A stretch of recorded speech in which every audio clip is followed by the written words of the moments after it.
सवाल हमारे पास लगातार आ रहा है कि 2026 में हमारा न्यूनतम वेतन कब बढ़ेगा, सैलरी कब बढ़ेगा।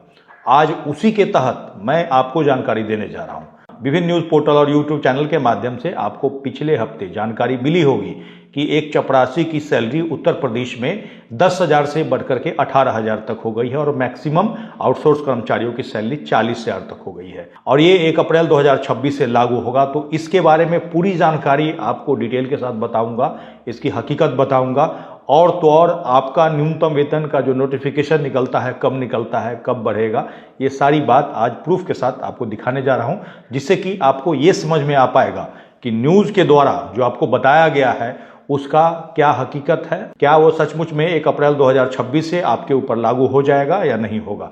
तो आइए हम इसको स्टेप बाय स्टेप करके जानते हैं। आपको बता दें कि अलग अलग न्यूज चैनल के माध्यम से आपको जानकारी मिली होगी कि 2 लाख आउटसोर्स कर्मचारियों का यूपी में सैलरी बढ़ गई है और ये बताया गया है कि 18,000 रुपया से 40,000 रुपया तक हो गया। और इसके बारे में हमने दैनिक भास्कर का एक रिपोर्ट देखा जिसमें कि यही दावा किया गया है, जिसमें कि बताया गया है कि यूपी आउटसोर्स कर्मचारियों की सैलरी में 8,000 रुपये से लेकर के 11,000 रुपये तक की बढ़ोतरी हो गई है और साथ ही इसमें दावा किया गया है कि ये दर इसी महीने यानी कि अप्रैल 2026 से आपके ऊपर लागू हो जाएगा। इसको अगर जाकर के देखिएगा तो अलग अलग पद में पहले क्या आपको मानदेय मिलता था और क्या मिलेगा उसके बारे में बताया है।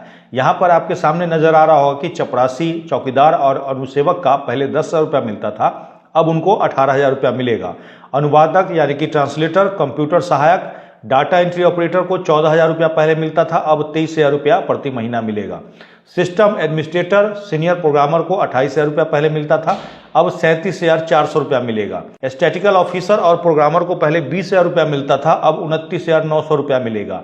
सीनियर डाटा एंट्री ऑपरेटर 21,000 पहले मिलता था और 31,900 रुपया मिलेगा। और उसके साथ नीचे आकर देखिएगा तो एक डॉक्यूमेंट का पूरा लिस्ट है, अलग अलग जो लोग काम करते हैं, कहाँ क्या काम करते हैं, उनका क्या शैक्षणिक योग्यता है, पूरा इसमें डिटेल दिया हुआ है, जिसके बारे में आपको खुद से जाकर के चेक करना चाहिए। और हमारे ब्लॉग पे आइएगा तो इसका लिंक आपको मिलेगा, सीधे जाकर के देख सकते हैं। और हमने भी इसको एक टेबल के माध्यम से बताने की कोशिश की है, जिसमें बताया गया है कि यूपी सरकार के द्वारा यूपी आउटसोर्स सेवा निगम बनाया गया है।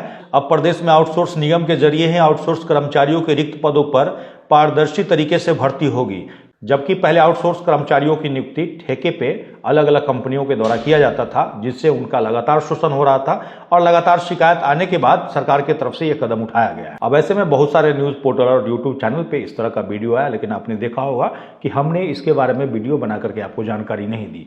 ऐसा नहीं है कि मेरे सामने में इस तरह का वीडियो नहीं आया था, लेकिन हमने इसको छानबीन किया और छानबीन करने के बाद आज एक नतीजे पे पहुंचा हूं। उसके बाद ये वीडियो बना करके आपको इसकी असलियत बताने वाला हूं, क्योंकि इसी क्रम में अलग अलग न्यूज पोर्टल के माध्यम से जानकारी इकट्ठी कर रहा था, तो साथ ही सरकार की तरफ से जारी शासनादेश यानी कि नोटिफिकेशन भी मैं सर्च कर रहा था, जिसके बाद हमने उत्तर प्रदेश सरकार के अलग अलग वेबसाइट से लेकर के लेबर विभाग के वेबसाइट को भी खंगाला, हमें कोई भी नोटिफिकेशन नहीं मिला। और नोटिफिकेशन अगर आपके पास होगा तो स्क्रीन पे हमारा ईमेल आईडी दिख रहा होगा, उस पे आप लोग भेज सकते हैं, फिर मैं उस नोटिफिकेशन को पढ़ करके बताऊंगा। लेकिन जो लाइव हिंदुस्तान में हमें जानकारी मिली, जिसमें यह दावा किया गया है कि ये जो सैलरी स्लैब बनाया गया है, नया जो टेंडर निकलेगा, कहने का मतलब आउटसोर्स कर्मचारियों को भर्ती करने के लिए जो एक कॉर्पोरेशन की बात कर रहे हैं, तो उसके लिए टेंडर निकालेंगे और अलग अलग कंपनियां वहां पे अप्लाई करेंगी और उसी के तहत आपको जब रखा जाएगा तो उसमें ये सैलरी ये तय करके इन्होंने दिया है कि इस पोस्ट के लिए हम इतना सैलरी तय करते हैं और उसी का डॉक्यूमेंट लगा करके न्यूज में वायरल होता है। अब जैसा कि आपका सवाल था कि ये लागू कब तक हो पाएगा, तो जो हिंदुस्तान लाइव में दावा किया गया है उसमें बताया गया है कि मई तक लागू होगा। लेकिन इसके बीच आपको ध्यान रखने की बात यह है कि उत्तर प्रदेश के अंदर विधानसभा चुनाव है और ऐसे में अगर चुनाव को देख करके सरकार ने आपको लॉलीपॉप दिया होगा तब तो हो गया काम, लेकिन इसके बाद भी आपकी सैलरी कब बढ़ेगी इस वीडियो में मैं वो भी बताऊंगा। क्योंकि आपको बता दूं कि जो लोग भी उत्तर प्रदेश राज्य के अंदर न्यूनतम वेतन पे काम करते हैं, तो आपको याद होगा अक्टूबर 2025 का महंगाई भत्ते का नोटिफिकेशन जारी हुआ होगा, उसमें आपका न्यूनतम वेतन क्या था वो सबसे पहले मैं बता देता हूं। आपको बता दूं कि अनस्किल्ड में आप आते हैं तो 423 रुपया 88 पैसा एक दिन का था और मासिक जो था 11,021 रुपया, सेमी स्किल का 466 रुपया 27 पैसा और मासिक जो था 12,123 रुपया। स्किल का 522 रुपया 31 पैसा और मासिक था 13,580 रुपया, जो कि आपके ऊपर लागू है। और कहने का मतलब इतना से कम वेतन अगर उत्तर प्रदेश के अंदर प्राइवेट कर्मचारी हैं, आउटसोर्स कर्मचारी हैं, तो आपको नहीं दिया जा सकता है। अब ऐसे मैं आपको बता दूं कि न्यूनतम वेतन अधिनियम 1948 के हिसाब से 5 साल में एक बार आपका न्यूनतम वेतन रिवाइज होता है और साथ ही महंगाई भत्ते का नोटिफिकेशन साल में 2 बार आपका जारी होता है।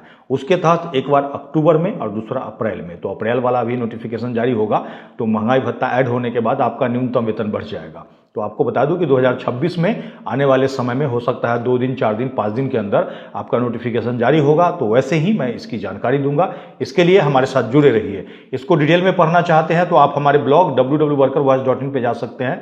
अगर आपका कोई सवाल है तो कमेंट्स में लिख करके जरूर पूछिएगा और अपनी प्रतिक्रिया जरूर दीजिएगा कि जो जानकारी हमने दी है क्या वो सही है या आपको क्या लगता है। इसी के साथ विदा लेता हूं, जल्द ही एक नई जानकारी के साथ मिलते हैं। धन्यवाद।